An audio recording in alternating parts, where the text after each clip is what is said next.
Have you ever been so focused on something tiny that you missed something huge? David gets a call.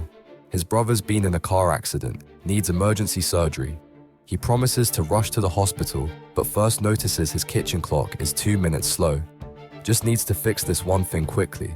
But then he spots the living room clock, also wrong by 30 seconds, and the bedroom alarm clock, off by a full minute.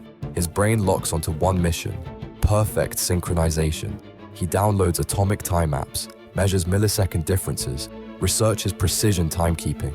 His phone buzzes constantly, missed calls from family, but he's convinced only minutes have passed since that first call. 6 hours later, he finally looks up.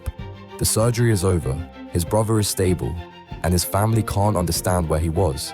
This is ADHD hyperfocus, when your brain hijacks your priorities completely. The most important things become invisible while you chase irrelevant perfection.